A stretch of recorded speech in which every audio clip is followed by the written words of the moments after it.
Hello, my dears. Welcome. I'm Lady Creepypasta. Before we start, a quick reminder. If you haven't already checked out and voted for my entry in the Chilling Tales for Dark Nights Evil Idol competition, be sure to do so now. Voting is only open for a week, and that week is almost up. A link to my entry video is in this episode description. You can also go directly to the Chilling Tales for Dark Nights YouTube page. My entry should be easy enough to find in the Evil Idol Round 1 playlist. Now for today's tale. This is another one by author Deschene, and it tells of the horrors one small town had to endure during a famine, and how one man eventually saved it. Come now, my dears, lean in closer, and we'll begin.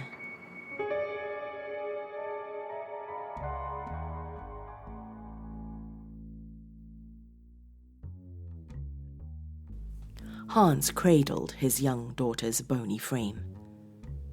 There, Amelia, he said. We'll find something soon. Just hold on a little longer. He rocked the child as if she was still crying, though she had fallen silent hours before. Oh God, dear God, please send something soon, he prayed.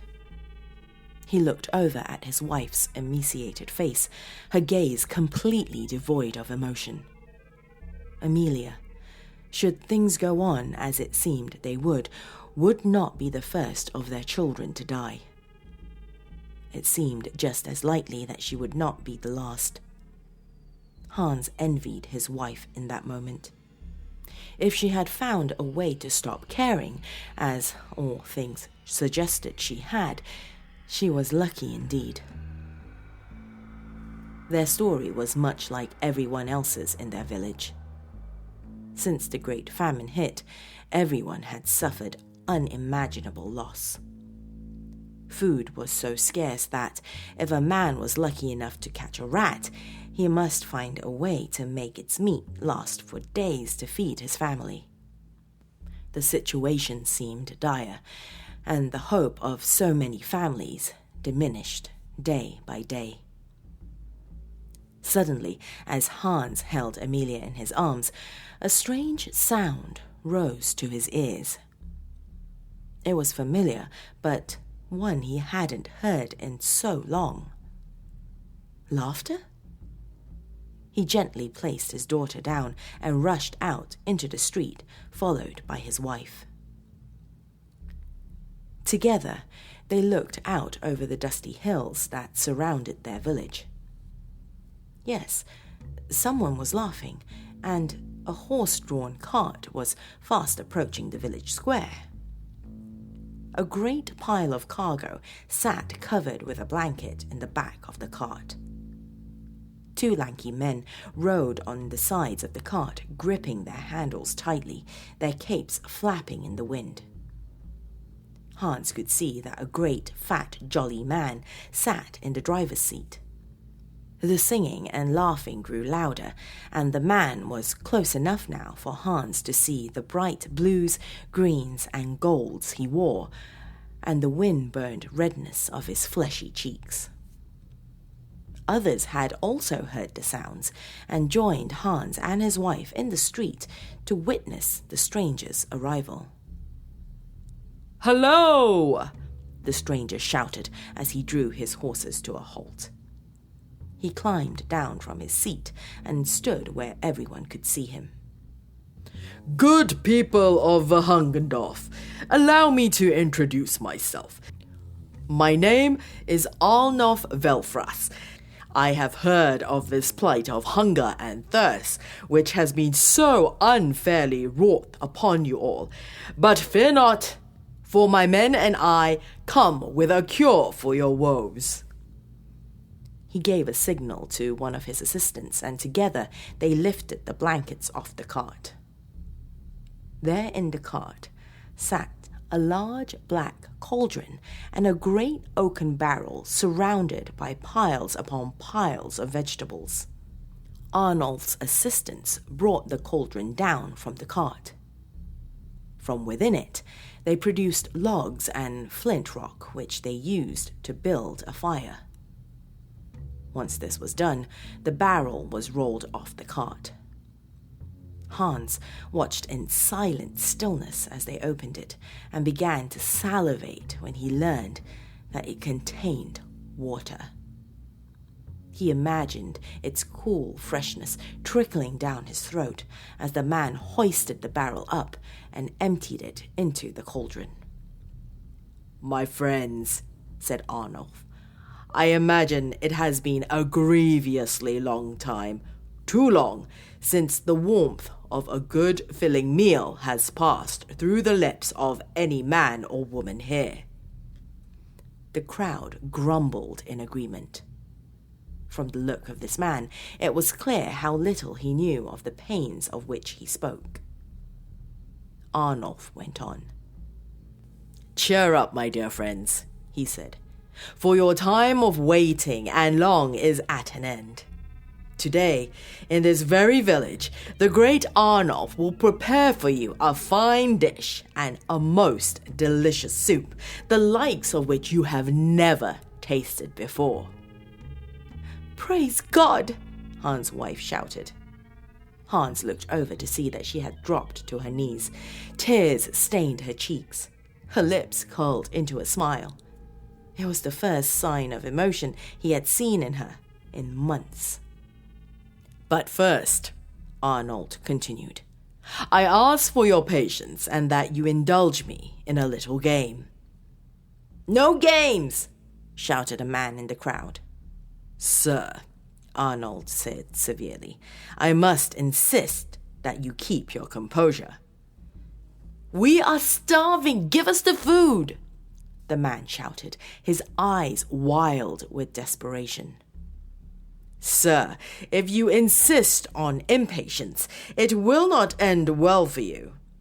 Arnulf spoke calmly, but the threat in his words was clear to Hans. Still, the villager refused to listen. He charged towards the cart. Without a moment's hesitation, one of Arnulf's assistants took a gun from beneath his cloak and shot the man dead. Screams and sounds of shock erupted from those gathered, but Arnulf's booming voice rose above all. "My friends," said Arnulf, his tone much darker than before. The crowd fell silent once more. "You must carefully weigh your options. Either you play our game according to our rules, or we leave and you starve. So what will it be? Eh?" No one said a word. Arnulf's message had been perfectly clear. The fat man smiled. "Now that all is well," he said, "the game can begin. I have here some of the finest vegetables and herbs you will ever see. No need to inspect them, my word is good. Anyone care to challenge it?" No response came. Arnulf looked around and smiled. "Good. To play the game, all you need to do is step forward, survey the selections, and decide upon one thing to be used as an ingredient in the fine soup we are to make. Every person who selects an ingredient shall have his name written on a slip of paper. Once 7 ingredients have been chosen, the winner will be drawn. And the winner," he narrowed his eyes, "gets the soup." The crowd cheered. People clamored for a chance to choose an ingredient and have their names entered.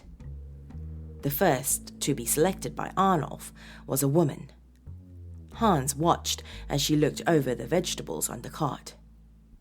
He knew that she had just lost her husband, and only a small boy of hers remained at home, the last survivor of what had been a fine family of 9. He thought, how deserving of the soup she was, but still, he would not hesitate to kill her for a chance to bring some home to his starving Amelia. The woman chose a big bushel of plump carrots and handed them to one of Arnulf's men. "Name?" said the other. "Sarah," she said shakily. The attendant wrote this down and placed the slip of paper into a leather pouch. Sarah bowed feebly and returned to her spot in the crowd. And so it was with each of the people that Arnulf selected. Each walked up to the cart, selected something delicious, gave his or her name, and returned to their place. It looked as though the winner would get a most divine meal. Carrots, potatoes, lentils, and more would soon be swimming in the giant cauldron, which by now had come to a rolling boil. Arnulf surveyed the crowd, looking for the final person to complete his recipe. His eyes landed on Hans. "You, sir," Arnulf bellowed with a laugh. "You're number 7. The crowd grumbled as Hans, shaking with excitement, approached the cart. Looking over the foods that remained, he remembered that turnips were a particular favourite of his dear Amelia's. He lifted a large bag of them off the cart and carried it over to the waiting servants. Just like the others before him, he gave his name and rejoined the attending villagers. The grumbling grew louder, and many people began to slink away, feeling that there was no hope for themselves if all 7 had been selected. It was at the sight of this that Arnulf spoke again. "No, good friends, you must stay," he said. "Come back, watch carefully. If I deem you worthy, you may yet come away with something today." He very pointedly gestured to the cart behind him, which, despite having its load lightened, was still quite full. This dim ray of hope was enough to make most people stay, and the villagers' voices were quietened once more. "Now," Arnulf said, "it is time to select a winner. And remember, dear friends, the winner gets the soup. But there is no telling what others may get." He called to one of his servants. "Stavros, the names." The man dutifully approached and opened the leather pouch. Arnulf thanked him before thrusting his meaty paw into the bag. The villagers waited with bated breath as he pulled out one slip of paper. "Where is Hans?" Hans's knees nearly buckled beneath him. He could hardly believe his luck. Without hesitating, he used what little strength he had to dart forward. He fell on his knees before Arnulf, who met him with a wide grin. "Ah, Hans, my friend," the man said, as if he had known Hans forever. "How happy you look! How overjoyed! Are you ready now to receive your prize?" "Yes," Hans shouted. "Oh, merciful Lord, yes." Arnulf smiled down at him once more before signalling to his attendants. Before he knew what was happening, Hans felt their hands upon him. He was being dragged over to the cauldron. "What is happening?" he shouted. "Only what was promised," Arnulf said. "You promised that the winner would get the soup." As the words left him, a horrible realization washed over Hans. "I did," said Arnulf. "The winner gets the soup, and the rest get to eat." Hans had no energy to struggle. The searing pain of the boiling water was almost enough to drown out the elated cheers of the other townspeople. The last things he saw were the eyes of his wife, crazed and jubilant as she shouted her praises to God, who had finally, however perversely, answered their prayers.